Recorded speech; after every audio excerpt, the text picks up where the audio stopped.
Since the city of Boise is the capital city, I'm here to advocate for the arts and talk to Congressman Simpson about how important they are for his communities, and the role that they play in economic development and also in placemaking.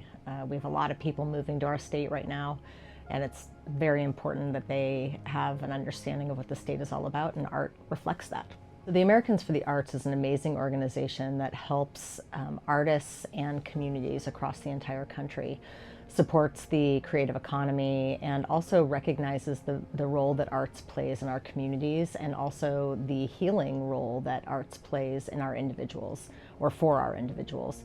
And so the organization really helps bring our communities together through the arts, and brings people like me here to Washington to network with other people that do similar types of work, so that we can all come together and really fight for the value that is the arts in our communities, and how important they are. So I actually come to this job, it's a relatively new job for me. I've been in the humanities for a very long time. I'm actually a trained historian.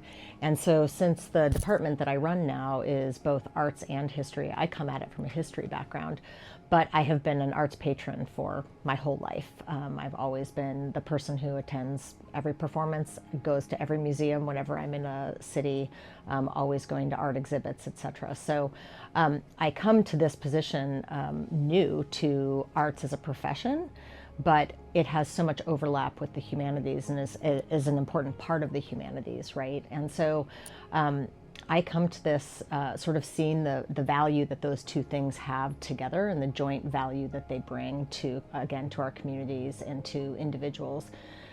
In Idaho right now, it's so important that we are helping the newcomers that we are having into our states right now understand the value and the uniqueness of our place. And so the arts are just an important part of that placemaking value. And you know, not only for the newcomers, but also for the people who've been there for a long time. It helps, arts in particular helps the people who've been there for a long time re-engage and recommit to civic engagement. And so, you know, bringing those two sides of things together, arts and the humanities, is just a critical part of the job that I'm doing now. And that's the role that I come from.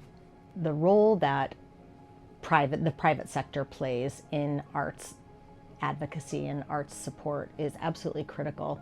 In Boise right now, and actually in Idaho generally, we have so many new people, again, coming to the state, and the arts will help them, supporting the arts will help those people want to stay in Idaho and want to stay in the communities that they're moving into for their jobs. Again, it's a way, the arts are a way to recommit people to civic engagement and get them committed to their cities and to their communities.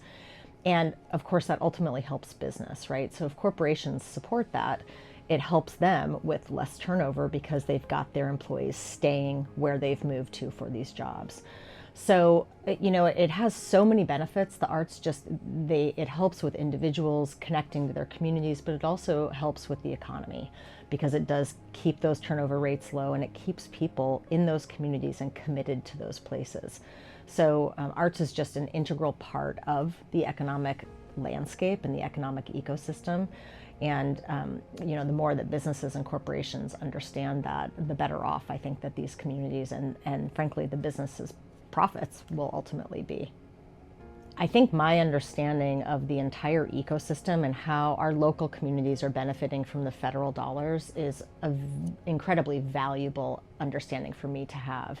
And as I go back to my role at the city of Boise, having an understanding of how the federal government can assist with the work we're doing on a local level is really valuable. I think it also helps me to understand how big the landscape is in terms of who is playing in these different roles.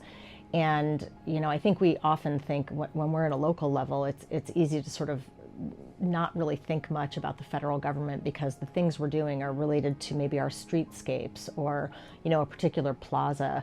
But it turns out that without the federal government sort of leading some of these initiatives through NEA funding and through other types of funding, you know, that money that comes down to the local level may not actually be there. So understanding the connections there and understanding the landscape here at the federal level will very much be of benefit going back to Boise. And also, you know, I'm making great connections with other advocates here, and some of whom are in my region. And so, you know, making those connections will help us support the artists that we support, and again, help us with each other's communities and forming a greater regional value proposition. Actually, the city of Boise has been a member of Americans for the Arts for many years. And I think what's valuable is the kind of work that's actually being done this week, right? So these fly-ins are so important to the work we're doing at the individual and local levels that I think it's important for others to support this kind of work. I think that what I'm recognizing right now is that this organization, the Americans for the Arts, is helping individuals actually make connections with leaders who are making decisions about funding. And that sort of strategic assistance is invaluable. And the fact, again, that you are a convener, that the Americans for the Arts is convening all these people who work from all over the country but in this field, is an incredible benefit to all of us, and is doing the hard work at that federal level that the rest of us don't have time to do because we're working on the plazas.